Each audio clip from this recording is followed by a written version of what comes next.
देखिए, हमने हिंदी के लिए क्वेश्चन आंसर सीरीज लगाई, आपको अपना रिवीजन करना है, रिवीजन फटाफट करना है। चलिए देखेंगे, स्वर ध्वनि के कितने प्रकार हैं। तो ध्वनि के कौन कौन से प्रकार होंगे? दीर्घ, ह्रस्व और प्लुत। तो आपको बताना है इनका आंसर, आपको आंसर बताना है दीर्घ, ह्रस्व, प्लुत में। खुद से आंसर सोचा करे, चलते रहो आंसर पे। यानी ये तीनों आंसर होंगे। देखिए यहाँ पे है इसके व्याख्या, ह्रस्व, दीर्घ और प्लुत तीनों ही उच्चारण की मात्रा के आधार पर स्वर ध्वनि के प्रकार है। ह्रस्व स्वर जिन शब्दों के उच्चारण में एक मात्रा का समय लगता है, एक मात्रिक, द्विमात्रिक और त्रिमात्रिक। और दीर्घ स्वर जिन शब्दों के उच्चारण में 2 मात्रा का समय लगता है, प्लुत स्वर जिन शब्दों के उच्चारण में 3 मात्रा का समय लगता है। लेकिन आपसे अगर पूछेगा स्वर कितने प्रकार के, तो आपको आंसर में बताना 2 प्रकार के। ये हमारे हिंदी व्याकरण में है नहीं प्लुत प्रकार के, ये संस्कृत में थी, इसलिए आपको हिंदी के लिए बताना। हिंदी में अगर आपसे पूछेगा स्वर कितने प्रकार के, 2 प्रकार के। लेकिन अगर जैसे ऑप्शन में यहाँ पे था, क्योंकि यहाँ पे 1 और 2 के साथ कोई ऐसा ऑप्शन भी नहीं था, तो आपको प्लुत भी जोड़ देगा कि 3 प्रकार के हैं।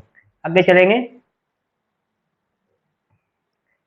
स्वरों का उच्चारण, यानी स्वरों का उच्चारण कैसे होगा? व्यंजनों की सहायता से, अनुस्वार की सहायता से, अनुनासिक की सहायता से, बिना किसी की सहायता से। तो आपको पता होना चाहिए स्वर किसकी सहायता से बोले जाएंगे, बिना किसी की सहायता से बोले जाएंगे। यानी आपको खुद से आंसर देने, बस हम आंसर नहीं लगाने के। स्वर कैसे बोलेंगे? स्वरों का उच्चारण बिना किसी की सहायता से होता है, ये सभी स्वतंत्र होते हैं। व्यंजन वर्णों का उच्चारण स्वरों की सहायता से होता है, प्रत्येक व्यंजन के उच्चारण में एक ही ध्वनि छिपी रहती है। देखिए नेक्स्ट, स्वर किसका भेद है? संधि का, वर्ण का, समास का, लिंग का। हम कोशिश ये करें कि ज्यादा समय ना खराब हो, जिससे ज्यादा से ज्यादा क्वेश्चन जल्द, कम से कम समय में आप रिवाइज कर पावे। तो आपको आंसर बताना, स्वर हिंदी वर्णमाला की ध्वनियों का विभेद है। हिंदी वर्णमाला में ध्वनियां 2 प्रकार की हैं, एक स्वर और 2 व्यंजन। कितने स्वर हैं, कितने व्यंजन है, कितने वर्ण है, ये सारी बातें धीरे धीरे करके आपको एक एक चीज लिखी मिलेगी। आपको यहाँ से केवल व्याख्या में से नोट कर लेना, कहीं से नोट बना ले या रिवीजन कर ले जिन्होंने पढ़ा हुआ। स्वर, स्वर उन वर्णों को कहते हैं जिनका उच्चारण बिना अवरोध अथवा बाधा के होता है, ये सभी स्वतंत्र हैं। व्यंजन स्वरों की सहायता से बोले जाने वाले वर्ण व्यंजन कहलाते हैं। आगे चलिए, हिंदी भाषा में ह्रस्व स्वरों की संख्या, ह्रस्व कितने? तो हिंदी भाषा में, अब देखिए अगर आप 11 पढ़ोगे तो 11 स्वर है, लेकिन ह्रस्व के और दीर्घ की ये सारी कहानियां अलग है। देखिए नेक्स्ट आंसर देखें इसका व्याख्या, हिंदी भाषा में ह्रस्व स्वरों की संख्या 4 है। तो ये ध्यान रखना, आप 11 बोल रहे, 11 स्वर बता रहे, 4 कौन कौन से है, सारे के सारे यहाँ पे व्याख्या के साथ है, आप पढ़ सके। जैसे ह्रस्व स्वर कौन कौन से?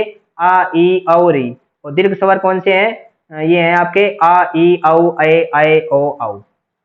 चलिए आगे, जिन स्वरों के उच्चारण में 2 मात्रा का समय लगता है या ह्रस्व से 2 गुना समय लगता है। तो अभी आपने सुना था कि कितने प्रकार से बोले जा सके? 3 प्रकार से, एक मात्रिक, द्विमात्रिक और त्रिमात्रिक। तो एक मात्रिक तो आपके ह्रस्व है, तो द्विमात्रिक कौन होंगे? देखिए आगे, पिछले वाले का आंसर नहीं था, एक बार पीछे चले। यानी इसका आंसर आपको खुद से बताना, कई बार बार का केवल रिवाइज हो रहा है, वही क्वेश्चन है। नेक्स्ट चलेंगे, ये आपको कमेंट बॉक्स में बता देना, निम्नलिखित में से कौन सा दीर्घ स्वर है? अब आपको पता होना चाहिए दीर्घ, आपको लघु स्वर बता दे। आ, ये 4 लघु होंगे, पीछे लिखे हुए भी थे, आपको बार बार बस केवल रिवाइज कर लेना कि कौन कौन से हैं। ये 4 लघु है, तो बाकी 7 के साथ दीर्घ है, इनमें से 4 में से कौन सा नहीं है, कौन सा दीर्घ स्वर है, इनमें से केवल एक मिलेगा, तो कौन सा? देख लेंगे, आगे चले। ठीक है, नेक्स्ट देखेंगे भाई, दिए गए विकल्पों में आगे चले, ये तो आंसर पूछे देख लेंगे। देखिए निम्नलिखित में कौन सा संयुक्त स्वर नहीं है? संयुक्त।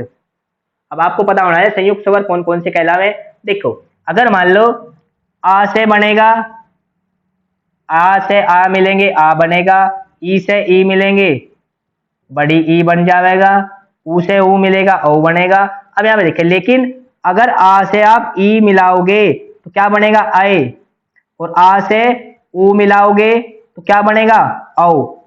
अब ये छोटे बड़े ये अलग से डिटेल में समझेंगे। तो ये कौन से है? ये है आपके, ये वाले हैं आपके दीर्घ, क्योंकि आप अगर ये बनाओगे तो ये इसके और इसके मेल से बन के बनेंगे। तो आपसे पूछेगा निम्नलिखित में कौन सा संयुक्त स्वर नहीं है? तो ये सारे के सारे कौन से हैं? संयुक्त है। तो इनमें से कौन सा नहीं होगा? वो संयुक्त नहीं है। आ, ए, औ। तो वो संयुक्त स्वर नहीं है, बाकी सारे के सारे, क्योंकि ये तो इनके मेल से बने। ये कौन से हैं? दीर्घ में आ सके केवल, या लघु में आ सके, संयुक्त में नहीं आने के। आगे चलिए, यानी आप रोक के देख सके, अगर आपको थ्योरी लिख ली तो आप आराम से रोक के लिख सके। स्वर के उच्चारण में दीर्घ स्वर से भी अधिक समय लगता है तो क्या कहलावेंगे? अनुस्वार, अनुनासिक, ह्रस्व और प्लुत। अगर दीर्घ स्वर से भी अधिक समय लगेगा, आपने कई कई बार सारे हर एक प्रत्येक क्वेश्चन किसी न किसी एग्जाम में आए हुए, केवल वही सब क्वेश्चन है जो पेपर में आए हुए। उम्मीद ये करें कि आगे भी किसी पेपर में मिलेंगे फिर से, क्योंकि घूम फिर के यही क्वेश्चन आने। अब हिंदी में 52 वर्ण में से वही 52 की 52 बातें मिलेंगी। अब देखिए, जिन स्वरों के उच्चारण में दीर्घ स्वरों से भी अधिक समय लगता है उन्हें प्लुत स्वर कहते हैं। तो आपने देखा होगा 3 प्रकार के स्वर है कैसे कैसे। तो अगर दीर्घ से भी ज्यादा समय लगेगा प्लुत। प्लुत स्वर कौन से हैं, इनमें से पूछा गया प्लुत कौन से हैं। तो आपको पता हो, अभी पीछे भी मिले थे उदाहरण के तौर पे, इसका आंसर आप आगे दे सके। चलिए ये खुद से पढ़ लेंगे। नेक्स्ट चलिए, निम्नलिखित में किस स्वर को संयुक्त स्वर माना गया है? आपको सारे स्वर की जानकारी हो, ए क्या है, आ क्या है, ई क्या है, आई क्या है, प्रत्येक के बारे में डिटेल में सारी जानकारियां यहाँ पे मिल गई होंगी, वहां से नोट करके लिख लेंगे। आंसर देख लें। अ स्वर को संयुक्त स्वर माना जाता है। संयुक्त स्वर में ए, ऐ, औ, औ ये 4 आ रहे। ये 4 के 4 कौन से? क्योंकि ये किसी अन्य के मेल से मिलकर बने हुए, बाकी ये खुद के मेल से बने हुए। जैसे अगर इन 4 की बात करोगे, अ, ई, आई हो, औ और री, ये है दीर्घ। लेकिन अगर आ में आ मिलेगा तो आ बनेगा, ई में ई मिलेगा। अब आप ये ना सोचे छोटा की बड़ा, कोई सा भी मिल सके, बनना बड़ा ही है। ऊ में औ मिले, ऊ मिले, को भी मिले, क्या बनेगा? ऊ बनेगा। और री से हमारी हिंदी वर्णमाला में नहीं, संस्कृत वर्णमाला में री से डबल बनेगा, ये बड़ा, लेकिन यहाँ पे नहीं बनता। तो लेकिन जब आप आ में ए मिलाओ, ई मिलाओगे तो आए बढ़ेगा, और आ में ऊ मिलाओगे तो आओ बढ़ेगा।